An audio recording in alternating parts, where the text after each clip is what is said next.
Привіт! Ні, це ще не початок сюжету, це така трохи неформатна поява. Ми вже майже 2 роки коперсаємося у темі відбудови, і вона настільки важлива, настільки і корупційна. Цей випуск знову про Херсон, бо мені здається, це якась сіра тендерна зона. Туди вливаються мільйони, але на них злітаються друзі, свати, однокурсники місцевої влади. Цей випуск важливий, подивіться його, будь ласка. Тут я договорила, там зараз продовжу.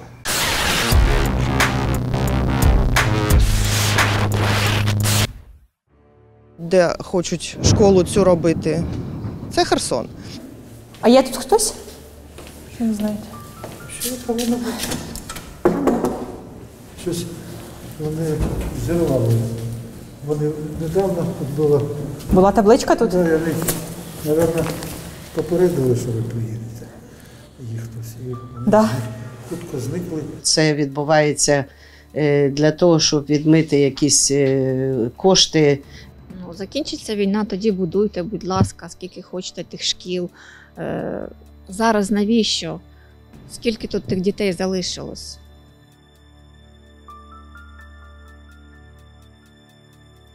Сім кілометрів через річку вже росіяни. Щоденні скиди вибухівки з дронів на цивільних. Обстріли артою і прильоти кабів. Це тепер буденне життя в Херсоні. Навіть просто пересуватися містом дуже небезпечно. Але попри загрози, відчутний дефіцит грошей в бюджеті і очікування найтяжчої для країни зими, у місті почали 2 великих будівництва – великих і дорогих. З вересня тут взялися будувати підземні школи. Чи то укриття, чи то, мені здається, тут самі ще не до кінця розібралися. І все пішло шкереберть ще на самому старті. Привіт! Я Наталя, ви на Bihus.info. Сьогоднішня історія не схожа на попереднє розслідування про велике будівництво чи відбудову. Само собою, тут буде і про зв'язки, і про гроші. Просто до цього ми лише могли припустити, а що якщо? А що якщо кілька сотень мільйонів гривень буде витрачено на об'єкт, який одразу ж можуть зруйнувати? А що якщо відмовитись від дорогого, некритичного зараз будівництва там, де щодня прилітає? А що якщо витрачати гроші не рандомно і не лише для того, щоб заробили підрядники, а включати голови і бодай щось прораховувати? У Херсоні це що якщо вже сталося. Ще на етапі риття котловану для однієї з майбутніх шкіл поруч прилетів російський каб. Враховуючи, що будують об'єкт посеред густо заселеного за нинішніми херсонськими мірками району, місцеві вийшли на протест. Так, уявіть, люди в Херсоні вийшли протестувати проти цього будівництва. Що мала б зробити місцева влада? Питання складне, але з усіх можливих варіантів тут вирішили обрати йти до кінця. Вже знаючи, чим ця історія станом на зараз закінчується, це поганий варіант. Бо питання не в тому, треба чи не треба зараз будувати підземні школи в місті, де очного навчання немає роками. Питання в тому, кому ці проекти можуть бути дуже вигідними. Вигідними настільки, щоб не помічати протести тих, для кого це все нібито і будують. Ми звернули увагу на цю історію в тому числі завдяки нашим підписникам. Тому якщо ви раптом дивитесь це відео без підписки на канал, то запрошую долучитись до цього небайдужого ком'юніті.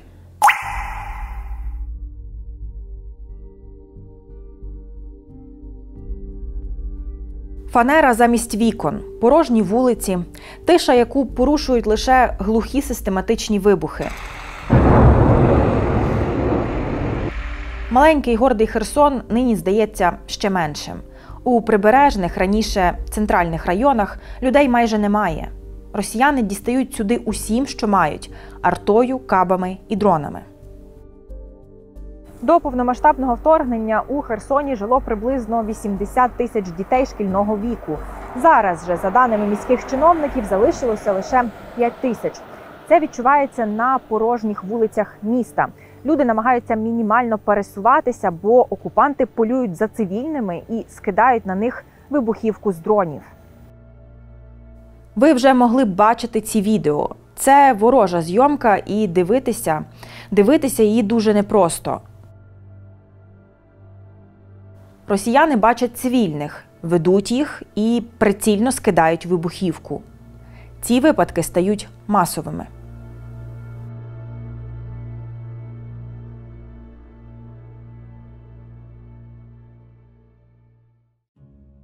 У Херсоні розташування має значення. Біля води небезпечно, тож люди переміщуються подалі в спальні райони. Але й сюди вже прилітає частіше з важкого озброєння.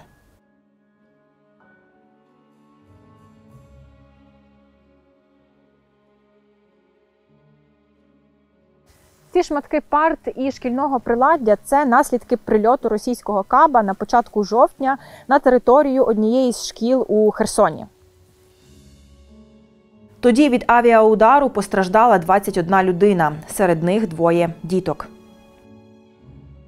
Гірка іронія в тому, що удар прийшовся зовсім поруч з місцем, де нещодавно стартувало будівництво нової підземної школи.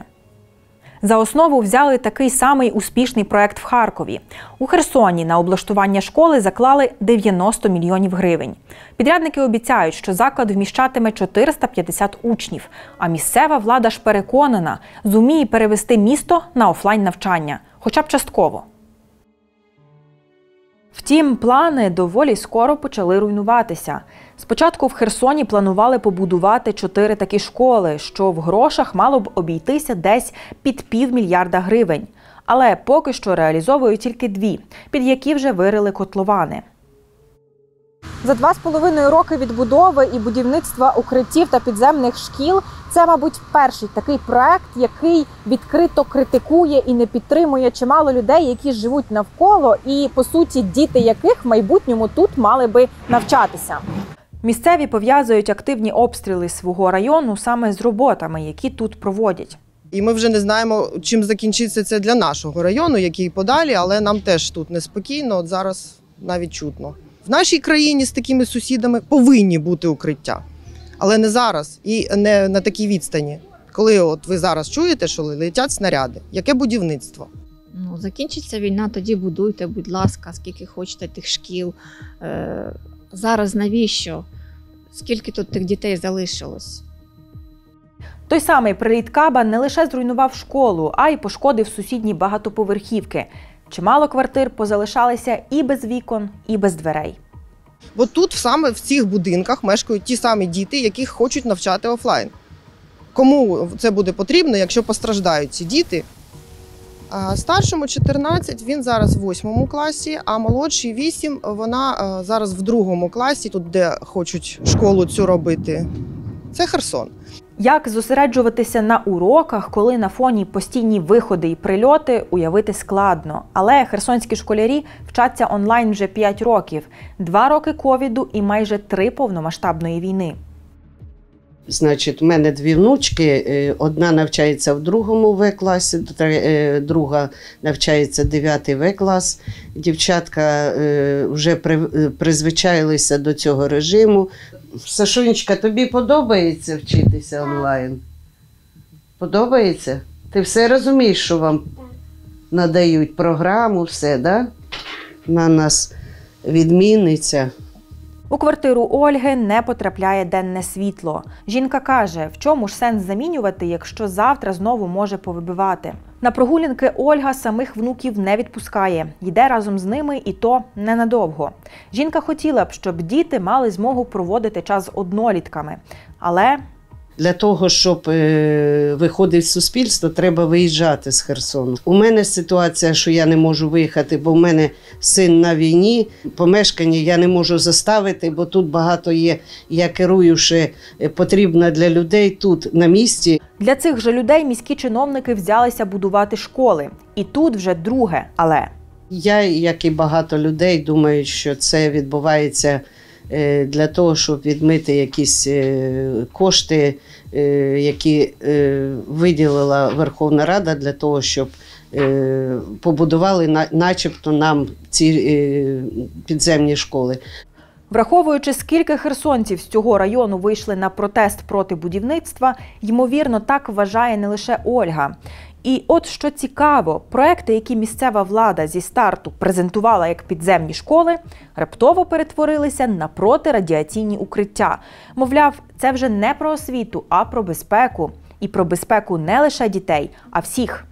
А школи? Ну, колись, може, там і будуть школи. Втім, це не зовсім так, і про це ми поговоримо далі. Зараз головне інше. Міська влада Херсону взялася всіляко захищати будівництво.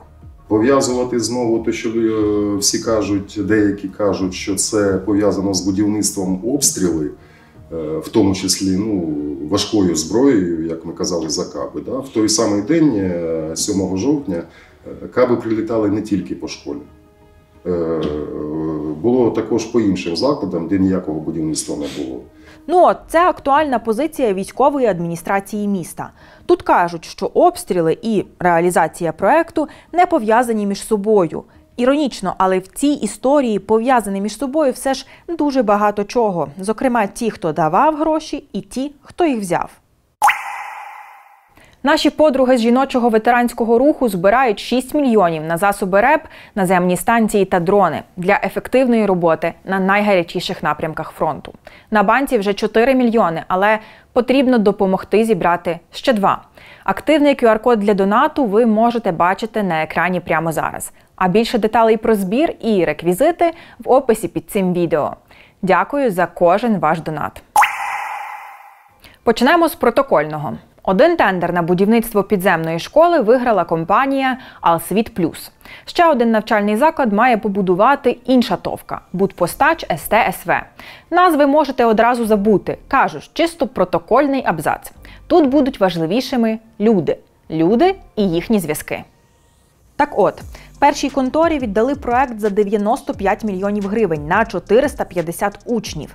На державному порталі розмістили і візуалізацію. Десь так школа має виглядати у фіналі. Ось класи для навчання, їдальня та вбиральні. Компанія-підрядник виглядає дивно. До 2022-го вона належала Ользі з Броварів. Ольга викладає полденс і розвиває танцювальну школу. З 2022-го її перереєстрували на Олександра Солов'яна. І попри київську прописку, фірма одразу ж почала отримувати відчутні державні замовлення в Полтаві. Дуже скоро фірма зайняла одразу кілька ніж. Займалася дрібним ремонтом доріг, прибудинковими територіями та реконструкціями медичних закладів. Журналісти одразу помітили нового, дивного улюбленця полтавської влади. І знайшли в їхніх замовленнях і задерті ціни, і зірвані терміни здачі об'єктів. До медійників скоро приєдналися і правоохоронці. Компанія стала фігурантом кримінальної історії про змову з керівництвом місцевої лікарні. Втім, ні бізнесменів, ні полтавських комунальників, які насипали їм мільйонні замовлення, це не спинило.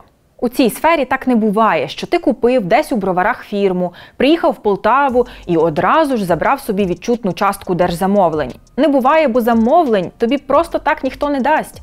Але цим вдалося. Поза фірмою стояли, я маю використовувати юридично правильні звороти. За фірмою могли стояти місцеві впливові персонажі. Вперше зв'язок помітили також полтавські медіа. Вони звернули увагу на те, що власник компанії «Солов'ян» як ФОП імітував конкуренцію на тендерах, у яких брали участь структури, пов'язані з топ-депутатом Полтавської міськради Ігорем Еренбургом та місцевим бізнесменом Михайлом Немировським. Цей же зв'язок, схоже, побачили і в Державному бюро розслідувань. В одному з кримінальних проваджень, яке стосувалося безпосередньо структур, пов'язаних з Еренбургом і Немировським, опинився і Солов'ян, теж як пов'язана особа. Тобто, розслідуючи чергові закупівельні кейси, ДБР пов'язало Солов'яна з полтавським політично-бізнесовим бумондом. Так, звучить вже логічніше. Але це Полтава, а ми ж про Херсон. І ось як ця контора могла опинитися на підряді тут. Ще у 2023-му Полтавська ОВА взялася своїм коштом відправляти сюди комунальників і ремонтників, допомагати відбудовувати деокуповані місця. Я думаю, що знайомство і зв'язок утворилися десь тоді ж. Відтак, з березня 2024-го в історії нашої фірми з'явилася вже херсонська сторінка. Тоді тут їй віддали 27 мільйонів на реконструкцію сховища в міській лікарні. Десь в той же період у фірми змінився директор. Ним став Олександр Потелешко з Харкова. Біографія цієї людини привела нас до гіпотези, в яку ми спершу навіть не повірили. Видихнули, перевірили ще раз і переконалися, що нам не примарилося. Потелешко – військовослужбовець, щонайменше був ним. У судовому реєстрі ми знайшли ухвалу за 2016 рік, в якій йдеться про нетверезий стан Потелешка під час несення служби. Цитую. Суддя Новоайдарського районного суду Луганської області «Добрий вечір, ЛД», розглянувши матеріал, який надійшов від військового прокурора Луганського гарнізону, військовим прокурором Луганського гарнізону тоді був Роман Мрочко. З березня 23-го Мрочко очолює Херсонську міську військову адміністрацію. Структуру, яка, по суті, і почала замовляти Алсвіт Плюс мільйонні роботи одразу ж після того, як компанію очолив Потелешко. Виходить, доля аж настільки хитра, що через роки знову зібрала двох військових в одному місці. Але вже в геть інших ролях – бізнесових. Так, дійсно, я був керівником прокуратури, а саме військовим прокурором Луганського гарнізону з 15-го року. І, чесно скажу, моя прокуратура і мої підлеглі складали дуже велику кількість адміністративних протоколів за вчинення різних правопорушень. І, правду вам сказати, він мені невідомий. І якщо я з ним десь і бачився, то це, напевно, було, можливо, один раз в коридорі прокуратури. Загалом у 2024-му ця полтавсько-київська компанія з новим директором отримала в Херсоні підрядів на 120 мільйонів гривень. Підземна школа, проти якої протестують місцеві, але на якій наполягає місцева влада, поки другий і найбільший з них. З другим підрядником «Будпостач СТ СВ» ми вирішили познайомитися особисто, коли були у Херсоні. За цією адресою у Херсоні компанія зареєструвалася у 2024 році. Але поки що я бачу там лише продуктові і продовольчі магазини. Врешті ми все ж знаходимо якусь адміністративну будівлю. Ми шукаємо компанію «Будпостач». От за відкритий сидиш. Ага, дякую. Добрий день. Оця? А по компанії «Будпостач» ці двері? А ви хто? Журналісти. А є тут хтось? Що не знаєте? Що повинно бути? Щось вони зірвали. Вони недавно тут Була табличка тут?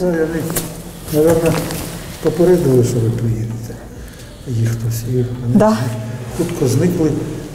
Ясно. Значить, вони, напевно, знали, що ми приїдемо, так? Я так думав, що, мабуть, хтось попередив. Ясно. Саме так я і уявляла собі поведінку солідного будівельного бізнесу. Доведеться знайомитися заочно. Належить «Будпостач» кільком людям, серед яких Олександр Новохацький та Олександр Загоскін. Ці двоє разом навчалися в Івано-Франківському університеті нафти та газу.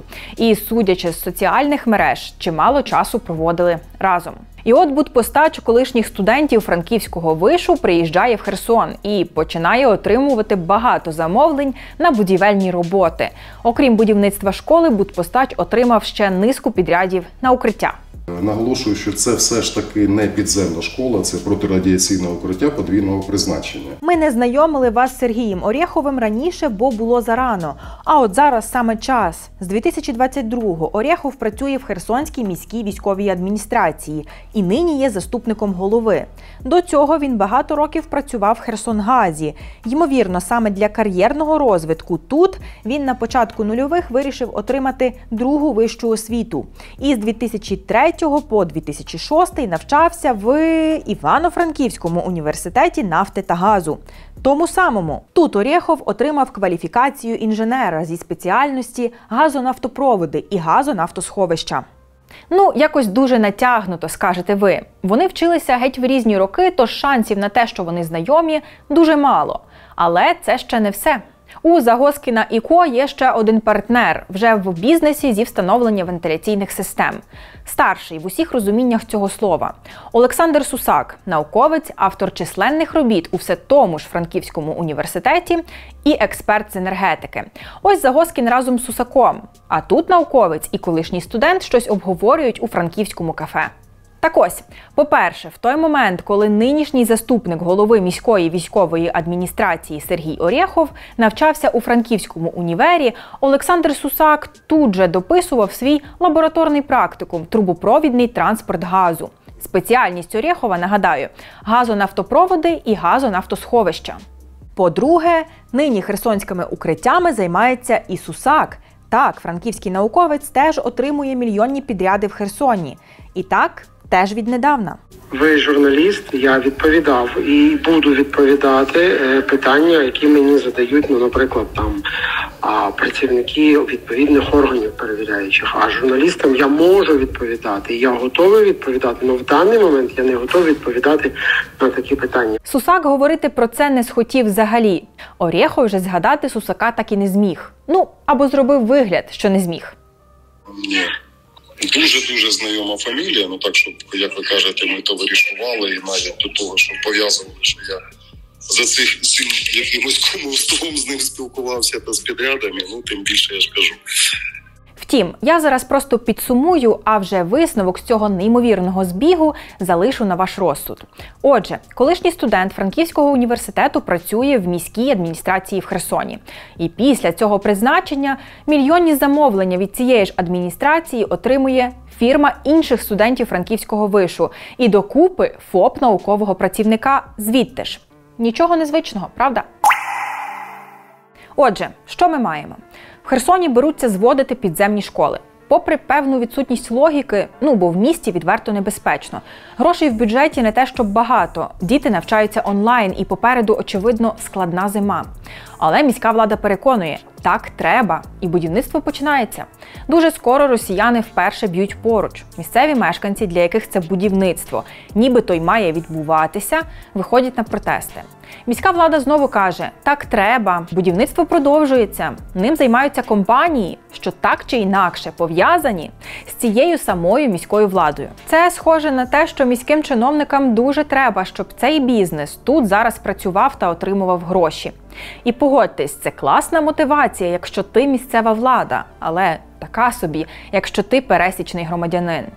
Ще менш натхненною ця історія стає, якщо глянути в кошториси. Я не буду мучити ні себе, ні вас їхнім детальним вивченням, тож просто кілька штрихів. В обох кошторисах знаходимо мережевий відеореєстратор за 35 тисяч гривень. Такий же бачимо в інтернет-магазині за 13 тисяч. Ось репітер Amplitech. Його планують купити за 100 тисяч. Максимальна ціна, за яку вдалося його знайти – 60 тисяч. Ще ось дизельний генератор. Такі ж продають за 1 300 000. А в кошторисі вартість вдвічі вища – 2 900 000. Навіть якщо відняти доставку і підключення, то аж така різниця – це якось перебір. І традиційно, по частині товарів для цих підземних шкіл бізнесмени вирішили не вказувати назв виробників. Підозрюю, що саме для того, щоб ніхто не зміг порівняти ціни. У цій історії є ще кілька некорупційних, але дуже показових і страшенно маніпулятивних моментів. От дивіться, керівник міської військової адміністрації Мрочко каже, ми провели опитування, воно показало, що школи тут зараз необхідні. Було опитування батьків, було опитано 10 тисяч, з яких 7 тисяч погодилося на необхідність побудови зараз, де в майбутньому зможуть навчатися наші з вами діти-херсонці. Диявол криється в деталях. У деталях, які дуже зручно не уточнювати. Бо це опитування управління освіти проводило ще навесні, коли ні грошей, ні розмов про будівництво ще взагалі не було. Ми проводили його наприкінці квітня і десь початок травня. Тоді на той момент ми ще не мали коштів на будівництво. Взагалі, якщо чесно, ми тоді про будівництво не як таке в розумінні сьогодення, ми про це не думали. В тому анкетуванні ми проводили його онлайн. Це було Google форма, яка була прив'язана до електронної адреси. Відсутність конкретики, вочевидь, заплутала херсонців. Про змішану форму навчання у травні ми думали, що це буде в наявних укриттях, які є у нас, навіть в нашій школі є укриття. Тому тоді було тихіше, менше обстрілів і багато хто погодився, що змішане. Звісно, ми хочемо, щоб наші діти відліпилися від екранів і почали спілкуватися з вчителем вживу і спілкуватися один з одним. Другий момент ще маніпулятивніший. Коли місцеві почали виходити на протести, влада заявила, так це взагалі-то не дуже то й школа, це протирадіаційне укриття. І будують його для всього населення. Хороша спроба заспокоїти невдоволених співгромадян. Хороша, але вона не має нічого спільного з реальністю. Мрочко до початку будівництва підписав лист, в якому йдеться про те, що міська військова адміністрація гарантує, після повної реалізації проекту школа, під якою і зводять підземне укриття, розпочне навчання в очному або бодай змішаному форматі. Це умови виділення субвенцій з державного бюджету. Нагадаю, що наземна будівля цієї школи вже розбита кабом, і про її відновлення зараз не йдеться. Тоді питання, як тут збираються виконувати це зобов'язання? Дуже багато документів, як і обласної військової адміністрації, так і міської військової адміністрації оформлені. Цей лист гарантійний, про який ви говорите, він підтверджує те, що ми заключаємо договори, і ми зобов'язуємося завершити це будівництво відповідно до договірних відносин. 2,5 роки триває процес відбудови. Проводяться форуми, запрошуються міжнародні партнери, обговорюються якісь стратегії, антикорупційні політики, співпраця, фінансування і все в такому дусі. 2,5 роки. А хаос, який панував на початку, досі нікуди не подівся. Підхід «дали грошей, треба терміново використати, бо заберуть» дуже бісить. Підхід «дали грошей, давайте роздамо своїм» бісить ще більше. Це так працювати не може. Не можна просто будувати щось без аналітики, без підрахунків, без врахування реальних потреб. Скільки дітей в нинішніх умовах підуть в ці школи в Херсоні? Днями росіяни посилили удари по енергетичній інфраструктурі міста. Тож ці питання стають все менш риторичними. Зате гроші витрачаються. Якщо ви дивитесь нас з Херсона, Харкова та, Господи, будь-якого українського міста, яке потерпає від обстрілів, тримайтесь. Дякую, що дивилися. Буду вдячна, якщо поширите, бо резонанс впливає на те, що з корупційними історіями та фігурантами відбувається далі. Ну і якщо любите нашу роботу і вже задонатили на збір в описі, там же є реквізити для підтримки Bihus.info. До зустрічі!